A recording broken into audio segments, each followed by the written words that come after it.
नहमदुहु नसल्ली अला रसूलिहिल करीम अम्मा बाद अऊज़ु बिल्लाहि मिनश शैतानिर रजीम बिस्मिल्लाहिर रहमानिर रहीम। প্রিয় শ্রোতামণ্ডলী, আপনারা আমাদের চ্যালেঞ্জ শুনতে সবাইকে আমার পরিবারের পক্ষ থেকে আমার পক্ষ থেকে সালাম। আসসালামু আলাইকুম ওয়া রাহমাতুল্লাহি ওয়া বারাকাতুহু। আমরা আজকে জানি একটা লকডাউন পরিস্থিতির মধ্যে অবস্থান করছি এবং ভারতবর্ষে দ্বিতীয় দফার লকডাউন আবার চালু হয়েছে।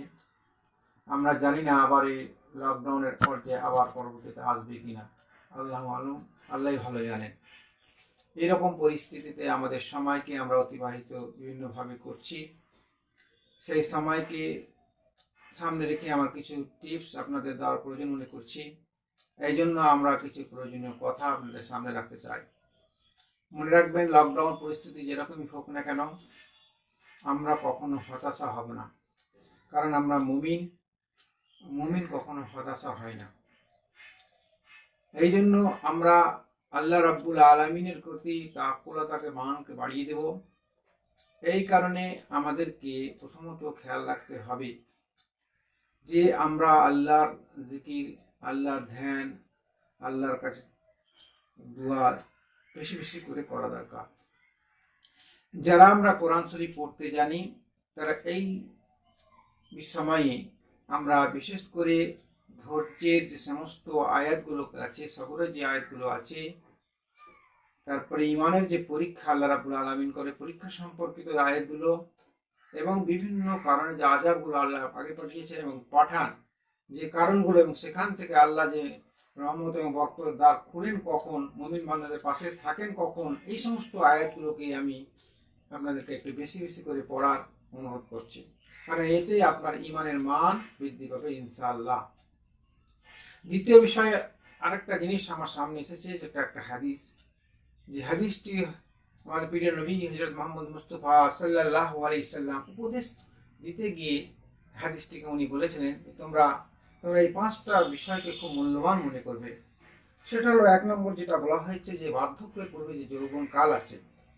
দ্বিতীয়টা হচ্ছে যে আমাদের অসুস্থতা, এই অসুস্থ হওয়ার আগে সুস্থ জীবন আমরা পাই সেই জীবন সম্পর্কে। আর দরিদ্র যদি আমার হওয়ার পূর্বে যে সচ্ছলতা থাকে ওইটাকে। তারপরে আমাদের যেটা ব্যস্ততা জীবন, সেই ব্যস্ততা জীবন থেকে যখন আমরা অবসর পাই সেই অবসরকালের সময়কে, এবং আমাদের মৃত্যুর আগে জীবনকালকে, এই সময়কালটাকে আমরাকে খুব মূল্যবান মনে করতে হবে, কারণ এই সময়কাল সম্পর্কে আল্লাহ রাব্বুল আলামিন কিয়ামতের সময় প্রশ্ন করবেন। কাজেই আজকের এই যে বিষয় একটা, যে এখানে আমাদের যে অবসর সময়, এই অবসরকালীন সময়টাকে আমরাকে মূল্যবান মনে করতে হবে।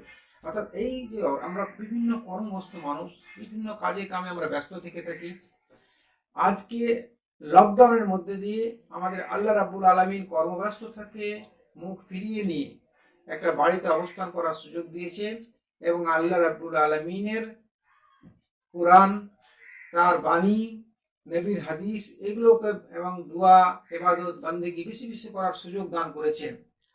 এই অবসর যে সময়, এই অবসর সময়টাকে আমরা এইভাবে কাজে লাগাতে হবে। এই জন্য আমরা এই অবসর সময়টাকে আমরা এইভাবে কাজে লাগাতে হবে, না হলে আমাদেরকে কিয়ামতের দিন আমরা মুক্তি পাবো না।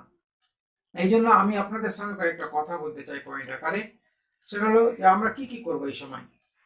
এক নম্বর আমরাকে করতে হবে কি, তওবা এবং ইস্তেগফার। আমরাকে বেশি বেশি করে আল্লাহ রাব্বুল আলামিনের কাছে তওবা এবং ইস্তেগফার করতে হবে। আমরা জানি তওবা মানে, ইস্তেগফার মানে, এখানে মূল জিনিস যেটা, তওবা মানে হলো আমাদের জীবনের যে ঘটনাগুলো চলে গেছে, যে সময়গুলো হয়ে গেছে, পার হয়ে গেছে, সেই সময়গুলোতে আমাদের দ্বারা অনেক গুনাহ হয়েছে, সেই গুনাহগুলোকে আমাদের মনে করতে হবে এবং তার জন্য আমাদেরকে অনুতপ্ত হতে হবে, আর আল্লাহর কাছে তার জন্য ক্ষমা চাইতে হবে, এবং যেন আমরা আর আমার দ্বারা সেই গুনাহগুলো না হয়। এই হলো তওবা। আর যদি আমার দ্বারা কোনো বান্দার হক নষ্ট হয়, কাউকে যদি আমি মিথ্যা তহমত দিই বা কাউকে যদি আমি কষ্ট দিই, তাহলে সেই বান্দার কাছে গিয়ে আমার ক্ষমা প্রার্থী হয়ে আমাদের যে বিষয়গুলো মিটিয়ে নিতে হবে। তাহলে আল্লাহ রাব্বুল আলামিন যে শর্ত দিয়েছেন, এই শর্তগুলো হলে আমাদের আল্লাহ তাওবা এবং ইস্তেগফার ইনশাআল্লাহ কবুল করেন, এবং সেই কবুল করলে আমাদের প্রতি রহমত নাজিল করবেন। এই জন্য বেশি বেশি করে তওবা ইস্তিগফারের দোয়াগুলোকে সকাল সন্ধ্যায় যে আছে সেগুলোকে আমাদের বেশি বেশি করে পাঠ করা দরকার। দ্বিতীয় বিষয় যেটা আমি বলতে চাইছি, আপনার এই সময়গুলো আমরা বেশি বেশি করে আল্লাহর ইবাদত এবং বান্দিগিতে পাঠ করব। আমরা অযথা এদিক ওদিক সময় পার না করি আমরা যতটা সম্ভব আমরা বেশি বেশি করে আল্লাহ রাব্বুল আলামিনের ইবাদত বান্দিগির সময় পার করব। তৃতীয় বিষয় যেটা আমি বলতে চাইছি, আমাদের পরিবারের মধ্যে অনেকেরই আছে, কেউ জানে কেউ জানে না। এমনকি এরকমও হবে যে আমি হয়তো পিতা হিসাবে জানি না, অথচ আমার সন্তান হয়তো জানে, যে কোরআন পড়তে জানে, বাংলা ভালো করে পড়তে পারে। এই যে জানার বিষয়টা, শিক্ষার যে বিষয়টা আমি বলতে চাইছিলাম, এটা আমাদের একটা পরিবেশ সৃষ্টি করতে হবে। এখানে আমাকে লজ্জা করতে হবে না, শরমের কোনো প্রশ্ন নেই। শিক্ষার ক্ষেত্রে আমাদের কোনো রকম লজ্জা শরম করলে চলবে না, কারণ শিক্ষার শেষ নাই। এই জন্য যদি আমার সন্তানরাও শিক্ষিত হয়, তাদের কাছ থেকে আমার পরিবারের কোনো এক সময় বসে তাদের কাছ থেকে আমাদের শিক্ষার একটা পরিবেশ তৈরি করে নিতে হবে। কোরআন শিক্ষা, হাদিস শিক্ষা বা বিভিন্ন যে বইগুলো আছে, সেই বইগুলোকে আমরা গাইডলাইন করে সেই বইগুলোকে নিয়ে কোনো এক সময় বসে আমরা একটা শিক্ষার পরিবেশ বাড়িতে তৈরি করতে হবে। এটার অনেক সুফল আছে যদি এই এরকম একটা পরিবেশ আমরা বাড়িতে সৃষ্টি করতে পারি। আপনি গার্জেন হিসাবে, বাড়ির কর্তা হিসেবে এই জিনিসটাকে আপনার অবশ্যই দৃষ্টি আকর্ষণ করতে হবে। আমি জানি না, তা আমি শিখে নেব। আমার যেটা দোয়াগুলো আমার জানা নেই, সেই দোয়াগুলো আমি ওর কাছ থেকে গাইডলাইন নিয়ে বা বই দেখে দেখে আমি শিখে নেব। আমার প্রয়োজনীয় যে দোয়াগুলো, প্রয়োজনীয় যে মশলাগুলো, সেগুলো আমি শিখার একটা পরিবেশ বাড়িতে তৈরি করব। তাহলে আমরা ইনশাল্লাহ এটা আমাদের বাড়ির প্রতি একটা রহমত নাজিল হবে। তারপরে যখনই আমরা সুযোগ পাবো, বিশেষ করে নামাজ হয়তো আমরা বাড়িতে একসঙ্গে পড়লাম, তারপরে সেই নামাজ পড়ার পরে সবাই মিলে আল্লাহর দরবারে আমাদের দোয়া এবং ইস্তেগফার করা, আল্লাহকে দোয়া চা, আমার যে যা অসুবিধা আছে সমস্ত অসুবিধাগুলোকে খোলাখুলি করে বলে আমরা আল্লাহর কাছে দোয়া চাইতে পারি। এখানে আমাদের কোনো রকম অসুবিধা নেই। তারপরের যে বিষয়টা আমি বলতে চাইছি, আমাদের আজকে নেটের যুগ, তথ্য প্রযুক্তির উন্নতি একটা পর্যায়ের যুগ। সেই যুগে আমাদের মোবাইল, টিভি আমরা ব্যবহার করে থাকি। এগুলো ব্যবহার করার ক্ষেত্রে আমাদের সাবধানতা বা সতর্কতা অবলম্বন করতে হবে। আমরা এগুলোকে অযথাভাবে না দেখে, অযথা সময়কে আমরা অতিবাহিত না করে সেগুলোকে আমরা ইসলামীকরণ করতে হবে, অর্থাৎ সেখান থেকে আমাদের ইসলামের জ্ঞান আরোহণের চেষ্টা করতে হবে। অর্থাৎ আমি যেটা বলতে চাইছি যে এটাকে আমাদের সঠিকভাবে ইসলামের কাজে, ঈমান বৃদ্ধির কাজে এই জিনিসগুলোকে আমাদের ব্যবহার করতে হবে। তাহলে আমাদের এটা একটা অনুকূল একটা পরিবেশ থাকবে। সেখানে যে একটা খারাপ দিক যেখানে আসার ছিল সেই জায়গা থেকে প্রতিহত হবে এবং আমাদের ঈমান বৃদ্ধির একটা রাস্তা হয়ে যাবে। তারপরের যে বিষয়টা আমি বলতে চাই, আপনার কাছে যদি আল্লাহ অর্থ দিয়ে থাকেন, সম্পদ দিয়ে থাকেন, তাহলে আপনি এই অর্থ এবং সম্পদকে দান এবং সৎকার বেশি বেশি করে করুন। কারণ একটা আল্লাহ নবী হাদিস মিসকাত থেকে এসছে যে দান সৎকার যদি করা হয় তাহলে সেখান থেকে আযাব বা বিপদ দূর হয়ে যায়। এই জন্য আপনি বেশি বেশি করে দান সৎকার করুন, বা এখন নিয়াত করুন, বা এখন আপনি দিয়ে দিন, এরকম সুযোগ থাকলে দান করুন। তাহলে আপনার ইনশাল্লাহ আপনার আপতিত বিপদ, আপদ, মুসিবত থেকে আপনি বাঁচতে পারবেন। তারপরের যে বিষয়টা আমি বলতে চাইছি, যদি আমাদের কাছে আল্লাহ রাব্বুল আলামিন সেরকম অর্থ এবং সামর্থ্য না দেন, অর্থাৎ আমরা যদি এরকম ধন সম্পদের অধিকারী না হতে পারি, তাহলে আমরাকে কি করতে হবে? আমাদেরকে আল্লাহর কাছে আমার ফরিয়াদ উদাত্তভাবে আহ্বান জানাতে হবে। কারণ আল্লাহ নবীর একটা হাদিস এসছে, আমরা ক্ষুদ্র থেকে ক্ষুদ্র বিষয়গুলোও আল্লাহর কাছে বলতে আমরা লজ্জা করবো না। কারণ আল্লাহ নবী বলছে, যদি তোমার জুতার পিঠাটাও ছেড়ে যায় সেজন্যও তুমি আল্লাহর কাছে চাও।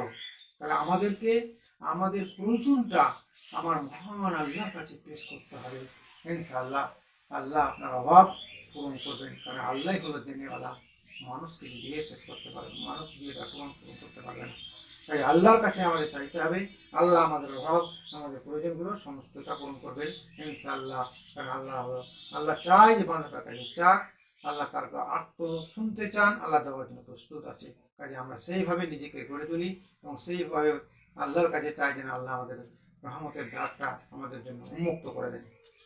কিন্তু যেটা বিষয় বলতে চাইছিলাম, তারপরে যে বিষয়টা আমি বলতে চাইছিলাম, যে আজকে লকডাউন যদি পরিবেশ পরিস্থিতি সৃষ্টি হয়, আপনার এরিয়া যদি মহামারী সৃষ্টি হয়, বা আপনার যে করোনা যদি আপনি আক্রান্ত হয়ে যায় এরিয়াটা, তাহলে আপনি অবশ্যই সতর্কতা অবলম্বন করবেন। সরকারি যে গাইডলাইন দিয়েছেন সেই গাইডলাইনকে আপনি অনুসরণ করবেন। সর্বোপরি আমার প্রিয় নবী হযরত মুহাম্মদ মুস্তাফা সাল্লাল্লাহু আলাইহি সাল্লাম যে গাইডলাইন দিয়েছেন সেই গাইডলাইনকে অনুসরণ করবেন। কারণ আল্লাহ নবীর যে গাইডলাইন আমাদের আজকে সরকারি যে গাইডলাইন সেগুলোর সাথেই অনেকটাই মিলে যাচ্ছে। এটা এই জন্য আমরা আলহামদুলিল্লাহ বলবো, কারণ আমার আল্লাহ রাব্বুল আলামিন আমার বান্দাকে বাঁচানোর জন্য নবীর মাধ্যমে যে উপদেশগুলো দিয়েছে এটা সর্বযুগেই প্রযোজ্য, এটাই তা প্রমাণিত হচ্ছে। এবং এর জন্য আমরা আল্লাহর কাছেই প্রশংসা করতে হয় যে আমাদেরকে আগে আল্লাহ আগে সতর্ক এবং সাবধান এই বিষয়গুলো করে দিয়েছেন। আর যদি আপনার এলাকায় ওই রকম কোনো আক্রান্ত না হয়, মহামারী আক্রান্ত না হয়, তবুও আপনি সাবধান এবং সতর্কতা করুন। বিশেষ করে পরিষ্কার পরিচ্ছন্নতার বিষয়গুলি হাদিসগুলো এসেছে সেগুলো যদি খেয়াল রাখবেন, যাতে করে নোংরা আবর্জনা না হয়, নোংরা পোশাক আশাক যেন আপনি না পড়েন, পরিষ্কার পরিচ্ছন্ন করে আপনি যেন অবস্থান করেন সেই জিনিসকে আপনার খেয়াল রাখতে হবে। কারণ ভবিষ্যতে যেন আপনি কোনো রকম অসুখে আক্রান্ত না হন, কারণ অসুখ বিসুখ থেকে বাঁচার জন্য পরিষ্কার পরিচ্ছন্নতা একটা দাবি পেশ করে। আরেকটা যেটা বিষয় যে আপনার মসজিদে নামাজের বিষয়টা আজকে এসেছে, সরকারি পর্যায়ে একটা গাইডলাইন এসেছে। সেই গাইডলাইনকে আমাদের দেশের শাসক হিসেবে অনুসরণ করতে হবে, কারণ দেশের শাসক আমরাকে চাইছে, এটা ভালোর জন্য চাইছেন। যদি মহামারী আক্রান্ত এরিয়ায় হয়, যেভাবে গাইডলাইন অল্প সংখ্যক লোক নিয়ে আপনার নামাজ পড়তে হবে, মসজিদে আজান দিতে হবে, এদিকে আমাদের খেয়াল রাখতে হবে। কিন্তু কখনো নামাজ এবং আজান বন্ধ করা যাবে না। যদি চরম পর্যায়ে হয়, চরম পরিস্থিতির অবনতি ঘটে, তাহলে সেক্ষেত্রে ওটা আলাদা। কিন্তু যদি আবার কোনো রকমের মহামারী আক্রান্ত না হয়, তাহলে আলেমরা যেটা বলতে চাইছেন যে আমরাকে সাবধান এবং সতর্কতা অবলম্বন করে মসজিদের নামাজকে জারি রাখতে হবে। আমাদেরকে সেটাই করার আমি অনুরোধ করছি, কারণ আলেমদের মত সেটাই বলতে চাইছে। যদিও কিছু কিছু আলেম এক্ষেত্রে ভিন্ন মত পেশ করেছেন।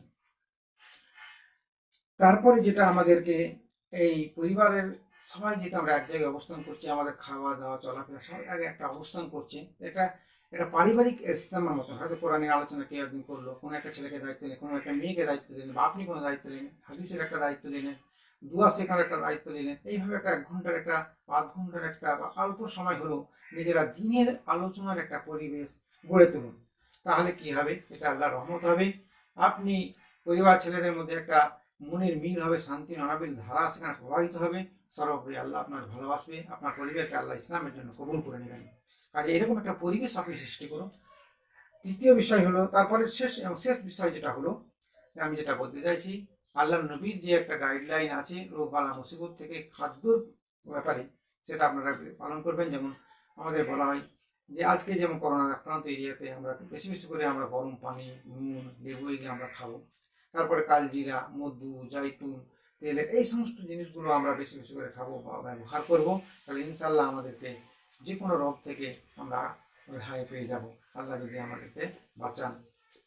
এই কথা বলেই আমাদের এই খাদ্য প্রণালীর অভ্যাস করতে হবে, যে যদি আমরা না করতে, এখন থেকে আমাদের সেই অভ্যাসের একটা করতে হবে, যাতে করে আমরা খাদ্যের মধ্যে সকাল সন্ধ্যা এই সমস্ত জিনিসগুলো খাওয়ার একটা অভ্যাস পরিবেশ সৃষ্টি করি। তাহলে আমরা বিভিন্ন মহামারী ওষুধ থেকে আমরা বেঁচে যাবো ইনশাআল্লাহ, আল্লাহ যদি আমাদের রহমত নাজিল করেন।